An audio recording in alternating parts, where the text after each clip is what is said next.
¿Qué tal, niños? Qué bueno volvernos a encontrar. A continuación les presentamos un nuevo video educativo. Prestémosle mucha atención. Hola chicos, bienvenidos a la segunda parte de la unidad 8 de Lexiciencia, sexto grado de primaria. Esta unidad se titula Ondas sonoras y electromagnetismo. Los temas que trataremos serán cualidades del sonido, frecuencia auditiva, infrasonido y ultrasonido, propiedades del sonido y electromagnetismo. Cualidades del sonido. Formen equipos y trabajen. Pide que dos compañeros de tu aula, un hombre y una mujer, se paren frente a ti a 1 metro de distancia. Luego pídeles que digan en voz alta su nombre y apellido, uno seguido del otro. ¿Cómo fue el tono del sonido de tu compañero? ¿Grave o agudo? ¿Cómo fue el tono del sonido de tu compañera? ¿Fue grave o agudo?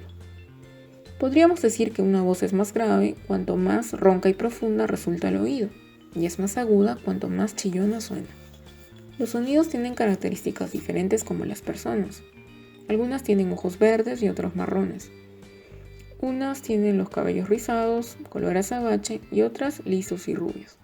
En la naturaleza hay millones de sonidos. Algunos los producimos los humanos con nuestras cuerdas vocales o con instrumentos que inventamos, pero todos son diferentes. Unos son más agudos y otros más graves, a lo que se le denomina frecuencia. Algunos más fuertes y otros apenas perceptibles. Los sonidos poseen 3 cualidades particulares que permiten identificarlos. Intensidad, que depende de la amplitud. Indica también el volumen del sonido. Mide la cantidad de energía que llega a nuestro oído por unidad de tiempo. Los sonidos pueden ser débiles si llevan poca energía o fuertes si llevan mucha energía. El sonido fuerte del tambor tiene mayor amplitud y el sonido débil del triángulo musical tiene menor amplitud. La intensidad del sonido se mide en decibeles. El siguiente cuadro muestra algunos sonidos que escuchamos cotidianamente y su respectiva intensidad. Por ejemplo, un sonido apenas audible tiene 0 decibeles. El murmullo o el sonido que se hace en la biblioteca puede tener de 30 a 40 decibeles. La intensidad va subiendo cuando nos referimos al tráfico intenso o el interior de un coche a 90 km por hora puede tener de 70 a 80 decibeles. El claxon de un coche y la explosión de cohetes puede alcanzar niveles de 110 a 120 decibeles, mientras que un avión en despegue o una ametralladora puede llegar a 130 decibeles y un cohete espacial en despegue a 180 decibeles. El tono depende de la frecuencia. El tono es la cualidad del sonido que nos permite diferenciar los sonidos graves de los sonidos agudos. A mayor frecuencia, más agudo se percibe el sonido, a menor frecuencia, más grave. El sonido agudo tiene siempre más vibraciones por segundo que el sonido grave. El sonido grave del trombón tiene menos vibraciones por segundo, o sea, una baja frecuencia, mientras que el sonido agudo de la flauta tiene más vibraciones por segundo, es de alta frecuencia. En física, la unidad de medida de la frecuencia es el hercio, aunque los músicos le asignan una nomenclatura en forma de notas musicales, do, re, mi, fa, sol, etc. El timbre depende de la forma de la onda. El timbre es la cualidad del sonido que nos permite diferenciar los sonidos emitidos por dos fuentes sonoras diferentes, como voz e instrumentos, aun cuando tengan el mismo tono y la misma intensidad. Esto depende del material del instrumento o de su forma. Cada persona tiene un timbre de voz distinto al que cualquier otro individuo. Este sonido peculiar depende de muchos factores, como el sexo, la edad, la constitución física o la forma de la boca.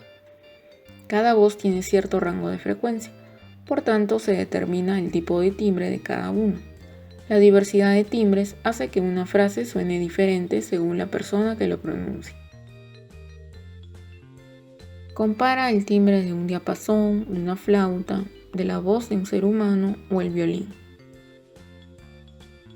Frecuencia auditiva, infrasonido y ultrasonido. El oído humano está adaptado para percibir sonidos cuya frecuencia se encuentra en el llamado espectro audible, entre los 20 y 20.000 Hz. Comparemos las frecuencias que escuchan los animales y el ser humano. Aquí vemos que un murciélago puede llegar de 1000 a 210.000 Hz, un gato de 60 a 65.000 Hz, un perro de 15 a 50.000 Hz, un delfín de 60 a 210.000 Hz. El ser humano puede llegar a oír de 20 a 20.000 Hz y un elefante de 5 a 18.000 Hz. Los sonidos por debajo de los 20 Hz se denominan infrasonidos, como el que producen los elefantes para comunicarse, mientras que los sonidos por encima de los 20.000 Hz se llaman ultrasonidos, como el que producen los delfines para comunicarse entre ellos. Aquí tenemos lo que es audible por el hombre, desde el tono grave, tono medio y tono agudo.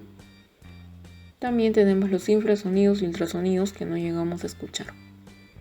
Algunos animales, como el perro, por ejemplo, pueden escuchar sonidos de muy alta frecuencia, tales como los creados por las ondas sísmicas durante el terremoto.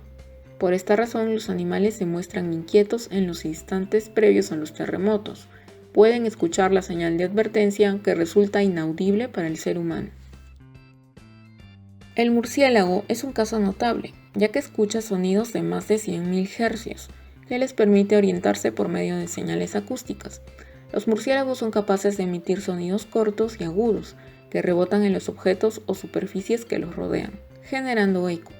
A través de este mecanismo pueden reconocer el tamaño, la forma y la distancia de los distintos objetos o animales a su alrededor. Los elefantes son uno de los animales más ruidosos del planeta.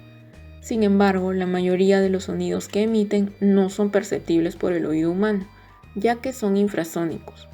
Estos mensajes silenciosos les permiten mantener el contacto en distancias de hasta 10 kilómetros y son usadas para aparearse, guiar el grupo o buscar las crías.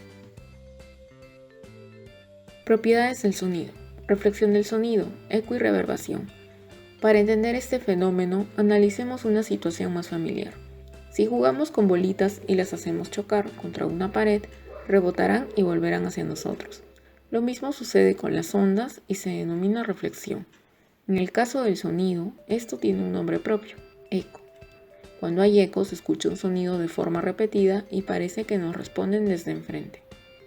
En la reverbación no se perciben sonidos separados como ocurre con el eco, sino un único sonido prolongado. El sonido parece alargarse. Por eso no tenemos la misma sensación al aire libre que en una habitación vacía. Refracción del sonido. La refracción corresponde al cambio de dirección, curvatura de la onda de sonido cuando pasan de un medio a otro.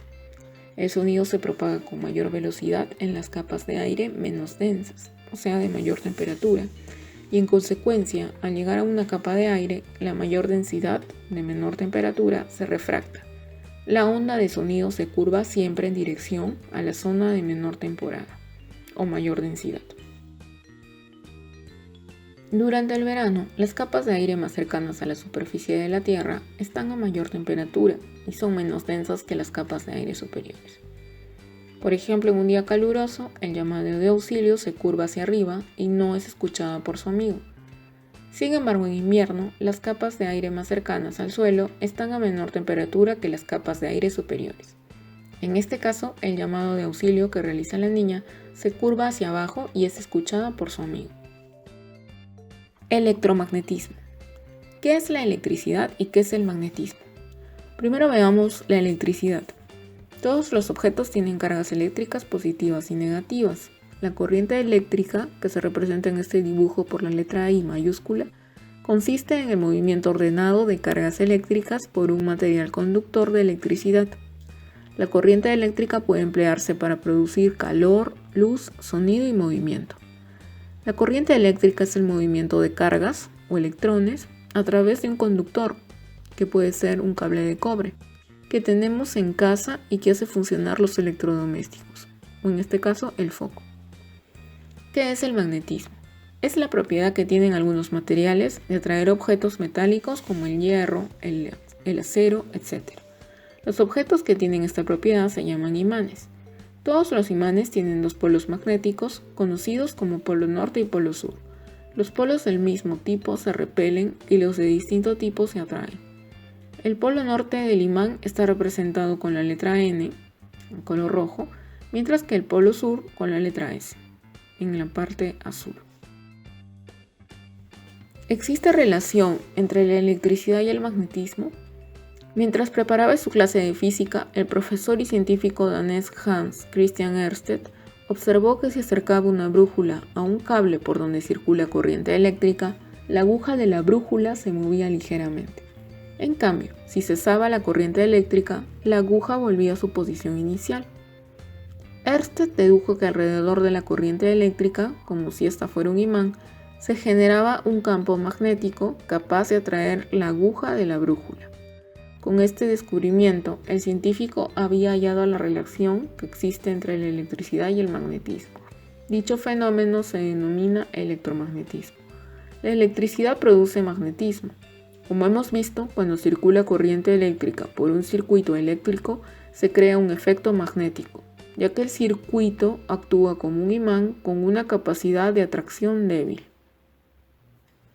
¿Sabías que el magnetismo produce electricidad? Si la corriente eléctrica genera magnetismo y mueve la aguja de una brújula, ¿qué ocurrirá si hacemos lo contrario y movemos un imán dentro de una bobina de cable? Bien, llegamos al final del video, chicos, pero antes no olviden practicar todo lo que hemos aprendido durante este video. Para ello tomamos nuestro libro de actividades y nos dirigimos a la página 129. Resolveremos todos los ejercicios hasta llegar a la página 138. Pronto nos reencontraremos en un próximo video.